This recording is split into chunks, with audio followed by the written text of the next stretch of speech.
Andy, did you hear that whistle? Sure did, Amos. That whistle means Rinso White, Rinso Bright, Rinso New. That's right. It means that this is Sunday. We're on the air for Rinso with Solium.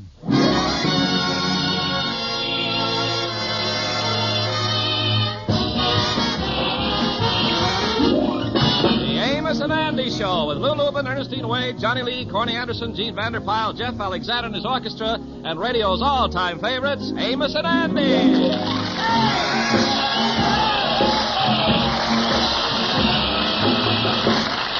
Yes, sir, the Amos and Andy Show, brought to you by Lever Brothers Company, makers of Rinso, the only soap that contains Solium. That's why Rinso gets your clothes whiter and brighter than new.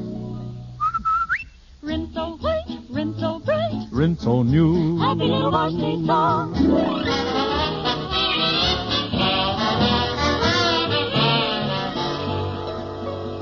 Well, the problem of Andy's inheritance is all straightened out, and the lawyers have already delivered a certified check to Andy for $25,000. The Kingfish has pulled a fast one on Andy and has a written agreement which gives him $7,000 for acting as Andy's advisor. So when he and his wife Sapphire got up this morning, it was the happiest day of their lives. Oh, what a beautiful morning. Oh, what a beautiful day. Holy smokes, Sapphire. I know you're happy, but you better cut out that screeching. The boys with the white coats will be here from Bellevue again. Got Mother's Day for a loop here. Now, let's take it easy. But, George, I'm so happy about this money you're getting. Yeah, me too. Yeah, I grinned in my sleep all last night. I haven't.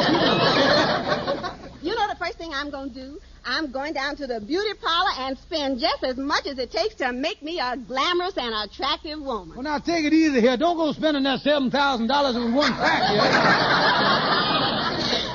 Then this afternoon, I'm going shopping. I'm going to get myself 4 or 5 new dresses, new shoes, lingerie, just everything. Now, wait a minute, John. Now, wait a minute. Before you go swallow that money, what about me? What I going to get out of this thing? Oh, George, I'll get you 2 beautiful handkerchiefs. Handkerchiefs? That's a fine thing to see that my pants is out and you're going to give me something to blow my nose in. Now, wait a minute. Well, George, a man don't need clothes. After all, when we walk down the street together, you can get a lot of pleasure being proud of me. Yeah, well, I guess there's some logic to that. And after all, I guess Sabu is proud of his elephant. George. A little allergy there. Don't get mad about the thing. Well, George, I ain't going to fight with you, because Andy getting $25,000 is the most wonderful thing that ever happened. Oh, yeah, and Andy, you know, is living high on it, too. He done hired the bridal suite at the Lenox Avenue House Inn, the hotel there. And he's living up there like one of them Indian Mama Rogers there. Well, George, if I was you, I'd get right up there and get that $7,000. Yeah, well, don't worry about that. Don't worry about me. Well, has you got an ironclad agreement with Andy? Oh, agreement? Yeah, I'll say I is. There's one pig that I really got hog-tied. I know what I do. Yeah, well, I wouldn't take no chances, George. You get on over there. Yeah, well, maybe you're right there. If I get over there now, though, I'll probably catch him right in the middle of breakfast. Breakfast? Why, George, it's 1:30. But that don't make no difference to him. Since he got that money, he gets up at 6:30 and he eats his way right around the clock. That's what.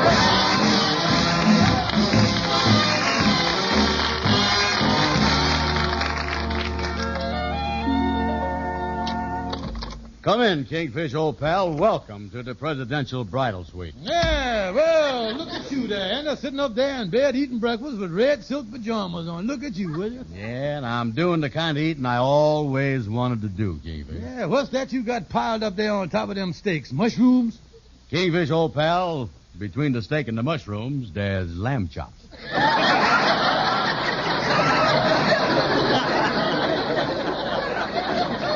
Yeah, you was a rich man, ain't you?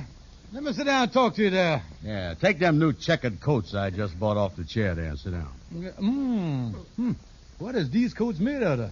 They is really nice and fuzzy. Look at that feel there. Oh, yeah, that is what they call cashmere. Boy, when I walk around the street and anybody puts a hand on me, I'm going to be the softest touch in town.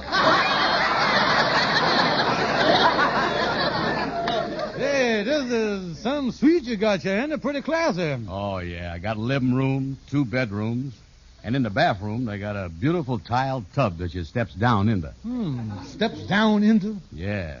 If I wasn't afraid of slipping when I stepped down into that thing, I'd use it, you know it?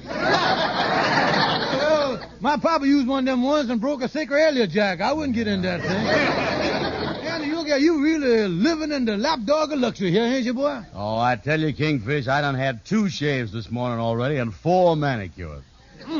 In one day, 4 manicures, huh? Yeah, I got to cut that out, though. I'm running out of cuticle. The last time, I just had the gal to hold my hand for $3 worth. Well, not to rush or anything, Andy, but now that we has done past the time of day, how about letting me have my $7,000? I won't get going here. Well, listen, Kingfish, I ain't got the check cashed yet.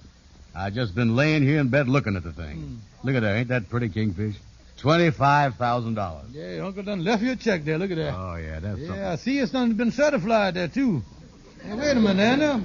That check feel a little damp to me.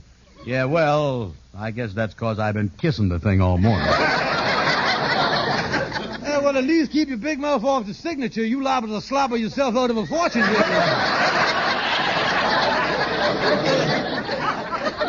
you what, Andy, look here. I'll go down to the bank with you, and this afternoon we can cash the thing, and you give me my $7,000. We know I won't get out Mother's Day, get a couple of flowers and all that. Well, wait just a minute, Kingfish.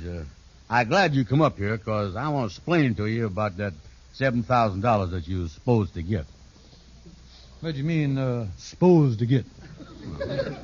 And I don't like the expression on your face. The pupils of your eyes is giving me a cold shoulder.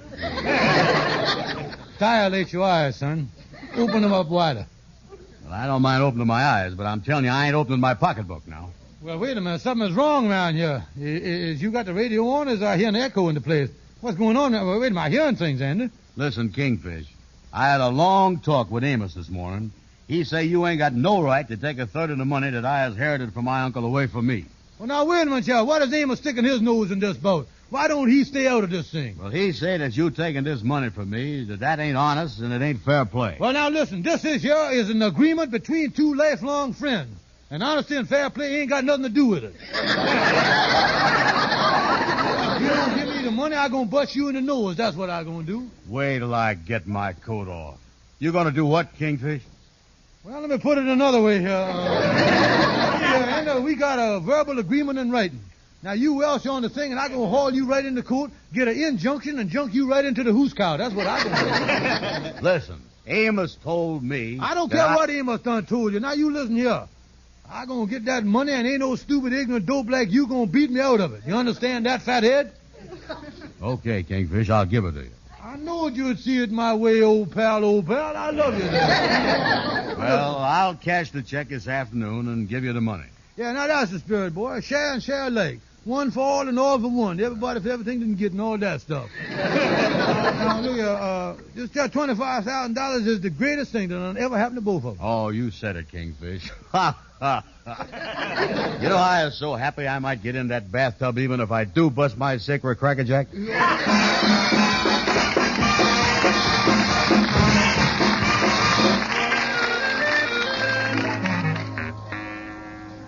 Oh, boy.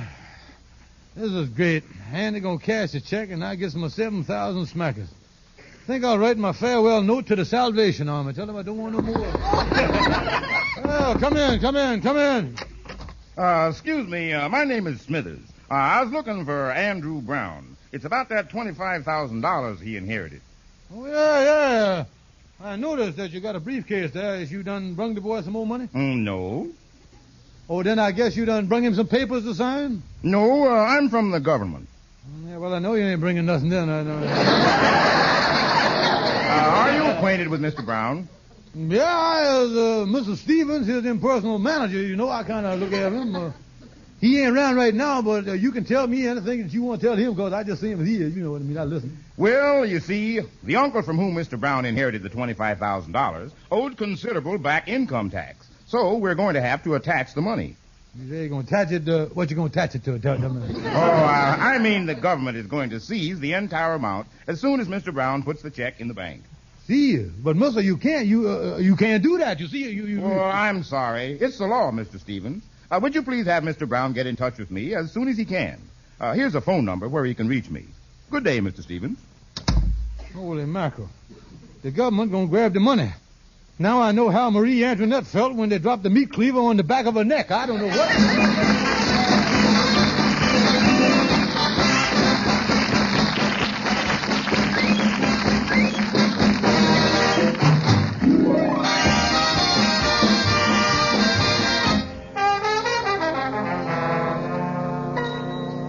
I got to get on in and tell Anna the bad news about the government taking the money for taxes.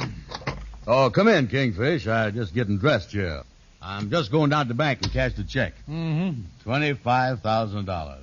Ha, ha, ha.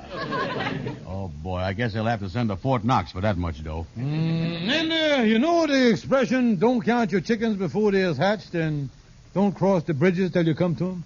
Yeah? And the government just scrambled our eggs and threw us in the river. What you mean by that? And your uncle owed back taxes. And with the income tax man done told me as soon as you put that check in the bank, the government is going to seize it.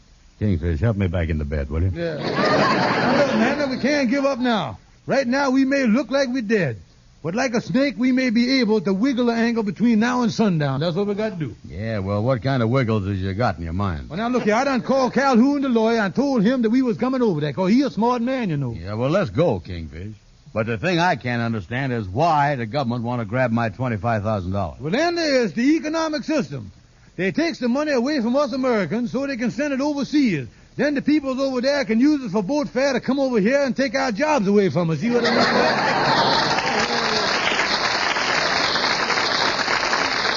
Yeah. Well, we better hurry over and see Calhoun. Yeah, Come let's on. get over there. Come on, let's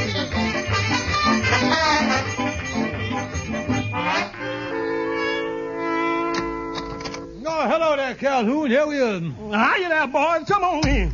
Say, why is you pacing up and down the floor like that? I'm trying to solve a very important problem here, boys.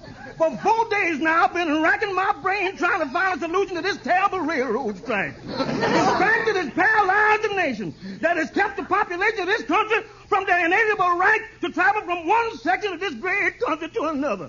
I say that this strike must end, and that the trains of our nation must once more start rolling across the broad plains of the prairies. Well, say, why is you so head up about the railroad strike, Calhoun? Because my mother-in-law's visiting us, and I can't get her to go home.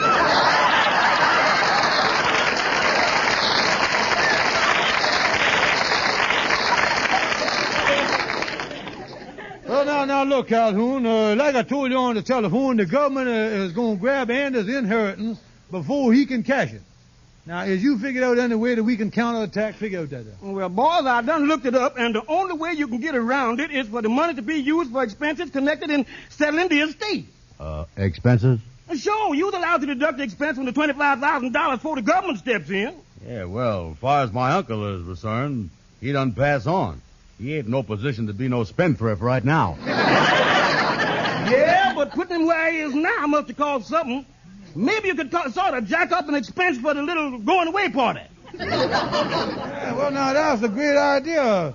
Yeah, we got the income tax fella's phone number. We'll call him up and make an appointment with him. You know, I had some trouble with the Department of Internal Revenue last year myself. Yeah. They accused me of earning $38,000 during 1944, 45, and 46 and not paying no tax on it, thereby defrauding the government.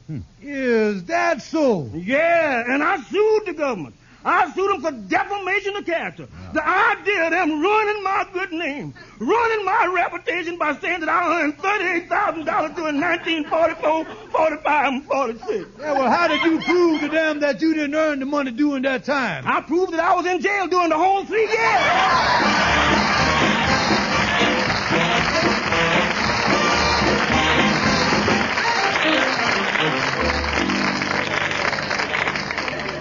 Yeah, well, it's nice of you, Mr. Smithers, to come over here to the Lodge Hall and discuss this matter. Well, the government is always ready to listen to any legitimate explanations. Yes, well, now, this here is Mr. Brown here, the poor, unfortunate, patriotic American who the government is planning to knife in the back. I want you to meet him here. How do you do, Mr. Brown?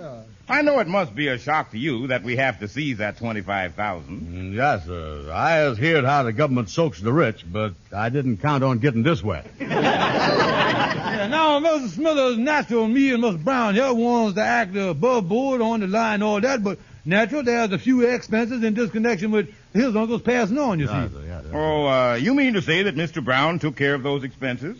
Oh, yes, sir. And the total for the whole thing, including the Flowers Orchestra and eats, come to $24,982.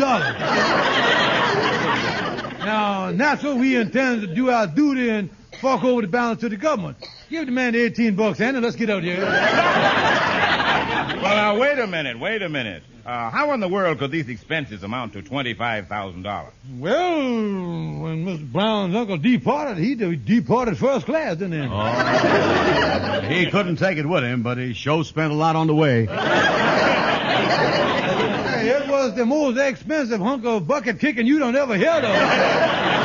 Yeah, but this is a ridiculous figure. Well, I never heard anything like it. Yeah, well, now you know a buck here and a buck there all mounts up. First of all, there's the doctor's bill. Yeah, show the man the bills there, Kingfish. Go ahead. Yeah, well, I got them right here. Yeah, here one right here. Say, I quote from the bill. Dear Miss Brown, for professional services and helping your dear uncle to breathe his last. Kindly forward the sum of $10,000, no checks or stamps. Signed the Mayo brothers, Manny, Moe, and Jack. Here it is.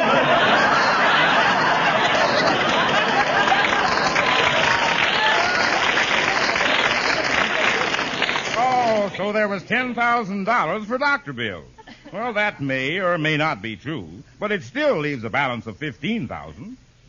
Well, there's other expenses, a lot of them. Well, like what? Yeah, like what, Kingfish? Well, wait a minute. Well, the ceremony with all the fixings was expensive, too. You know, this wasn't no penny ante planting that we done.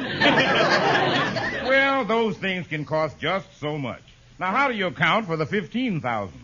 Well, now, that's a good question you got there, mister. They show you on your toes, and we like to see that our government officials is on their toes. Yeah. You were about to explain these expenses. Yeah, well, now, first of all, the dear man was laid away in a mausoleum. Now, ain't that right, Miss Brown? Yeah, had silk lapels on it, too. Well, you see, mister, this wasn't one of them old-fashioned granite jobs. This was a modern one. Had all the latest equipment. Yeah, it was up to date, all right. It was the only mausoleum in the cemetery with a television aerial on it. Now, listen. This whole thing is ridiculous. I hope you gentlemen know the penalty for income tax evasion. Yeah, well, don't let's get no mess like that now. In other words, you mean no soap, mister? No soap, Mr. Brown. And I hope to think you boys realize this. But although we're seizing the entire $25,000, your uncle actually only owed the government approximately $15,000. So, naturally, after the audit, we'll make the proper refund. Oh, well, we thought you was going to put your hooks on the whole business. Yeah. Oh, yeah, this is a horse of another stall. Yeah. Yes, you just turn the check over to me. I'll submit it to my office for auditing, and you'll receive the refund shortly. Oh, thank you, mister, thank you. Okay, here. Here's the check. Thank you. Good day, gentlemen. Say, that's a nice fellow, that Mr. Smithers. Yeah, we may come out of this thing with a nice hunk of money after all. Oh, yeah. Of course, with only $10,000, I'm going to have to change my standard of living.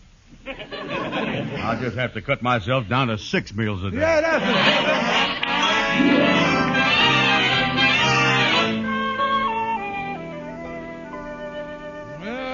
Andy ain't around. I think I'll phone at Mr. Smithers and see if how he coming along with that auditing.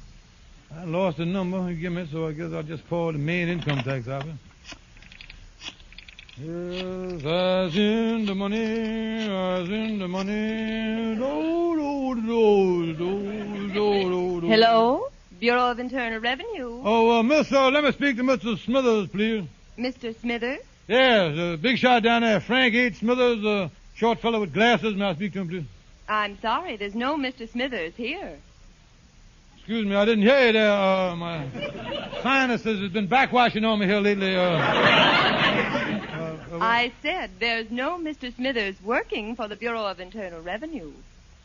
Well, now, listen, miss, there got to be... now, stop playing jokes. Connect me with Mr. Smithers, short man with glasses. I repeat, there's no Mr. Smithers here, and there never has been. Well, wait a minute, Jeff. We done give him a certified check for $25,000. Call the FBI. Call somebody to do something where you got... I'm sorry, but that is your problem. Goodbye. Holy smokes. I should have known that Mr. Smith was a phony when he gave me that double talk about a refund. Oh, if they ever give a Nobel Prize for stupidity, me and Andy would finish neck and neck. Oh.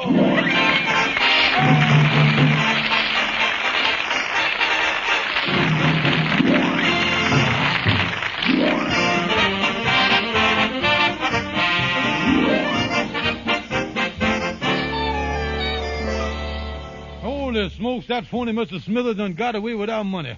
My $7,000 is gone. How is I going to explain it to Sapphire? Oh, I tell you.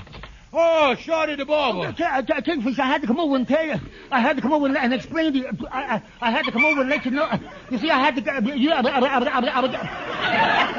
I must come over for something.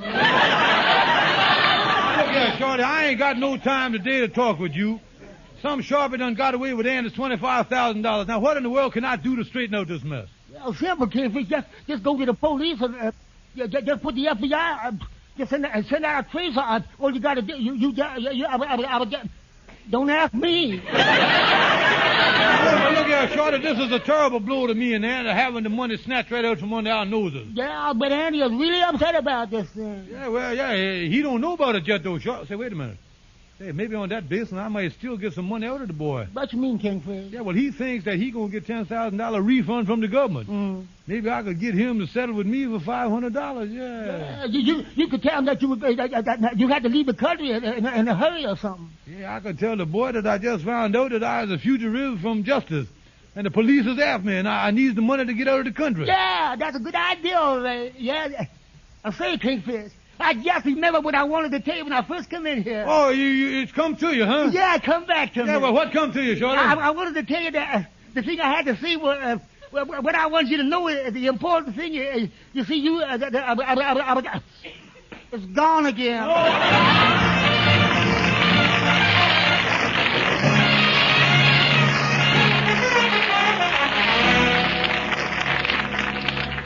I gotta convince Andy that the police is after me and I is desperate. Wait a minute, hear him coming down the hall. Let me get this knife and pistol on the desk here. Say, Kingfish. Excuse me a minute, Andy. Would you mind waiting outside while I loads this pistol and sharpens the knife here just a minute? Well, what's the trouble, Kingfish? Andy, the police is closing in on me. They got out a dragnet for me, Andy. And I ain't got no money to run away, so I just sitting here like a cornered rat. Yeah, well, why is they after a rat like you? Andy, I never unrevealed this to you before, but I got a skeleton in my closet, boy. Before I met you, I was a prisoner on Devil's Island. Wait a minute here, Kingfish. How could you be that? I has knowed you ever since you was 14 years old. 14 years is right. I was 14 years old. Well, I started young, Andy. Among criminals, I was what's known as a child prodigy. That's what I was. Well, if you done serve your sentence, why is the police looking for you? Well, Andy, I wouldn't tell this to everybody, but I done escaped from Devil's Island. That's what I done. Holy smoke. That's supposed to be the toughest prison in the world. How'd you ever escape from there? Well, Andy, I outsmarted the guards. I stopped breathing for 4 days, and they thought I was dead. They threw me out in the ocean, and I done swum up to Florida, caught a bus for home, and was back in my seat in the 6th grade before anybody was the wiser. And right now, the French police has done picked up my trail, and they're closing in on me. You mean the French police is looking for you here in New York? Oh, yeah, I sure the French police is after me, because on the way up here, there was a fella following me with a pair of handcuffs in one hand and a crepe Suzette in the other. Yeah. And watching me from across the street was a police dog wearing a beret. Yeah. Now, I got to get out of town, you see. Wait a minute here. Ain't you going to wait for that refund of $10,000 we're going to get from the government? No, Andy, I needs money desperate. Now, look here, you got me on the spot, son, so I was willing to settle my share for $500. Well, Kingfish, I'll settle the thing for that, because I want to help you, but how you getting out the country? They'll no doubtless be watching all the ports. Well, Andy, I'm going to be smuggled out tonight on a fishing schooner. Oh, you is, huh? Yes, Andy, if everything goes all right, I sails on the Riptide with a load of halibut. Load of halibut, huh? Mm-hmm, right with 'em. I'll tell you one thing, Kingfish. If the cops catch you when you get off that boat, you is one boy they're really going to put in solitary confinement. Well, now, how about the money, Andy? Well, I got some money in the bank, and like you say, as long as I get the $10,000 back from the government, why, I could let you have $500. Yeah, well, now, let's get down to the bank. I'd like to have the $500. Say, Kingfish, I just thought of something. As long as that fellow Smithers ran off with your money, instead of trying to jip Andy, why don't you just... Oh, hello, Andy. Hey, Shorty, what is this about Smithers? Oh, no, nothing. You see, the thing, he was just trying that so long, boy. All right, Kingfish, what is this about Smithers getting away with my money? Well, now, wait a minute, Andy. Undouble your fist there, son. We is human beings, you know. Well, Kingfish, you know this all the time. That's what you've been trying to do, chip me out of $500. I'm going to take my fist and cause a total eclipse on both your eyes, you know Now, wait a minute. Look here, Andy. Look here. This is all business. If J. Ping-Pong Morgan put over one on Mr. Vanderbilt, they wouldn't resort to no fisticuffs. If worse come to worse, they'd hire a couple of fellas to fight for them. Listen, Kingfish, start talking and talking fast. What's all this about me losing my $25,000? Well, then, look here. This Smithers, look here. He don't work for the Internal Revenue after all. You don't? No, he done got away with that $25,000. Well, why didn't you say so? You was a fine friend trying to gyp me. Gyp you? What you done to me? You done mess up everything. Now, listen, Andy. Don't start yelling at me 'cause it's all your fault that we done lost our money. Yeah, but you was in it with me. You got agreement with me. Why didn't you stop him? Listen, you big lug. Here's what I think of you and the agreement. I'll tear this here thing up, and you can have it right in your face. Take that. I never want to see you or talk to you again as long as I live, you big boob. So long. Yeah, but... Oh, hi, Amos. Hi. Yeah, out of my way, Amos. I got to get out of here.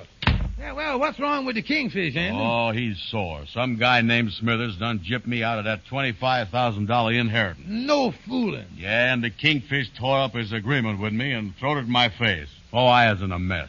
No, you ain't, Andy. You know, I didn't want you to lose your money, and that's why I had my friend Smithers pose as a government man. Here's your check for $25,000, Andy.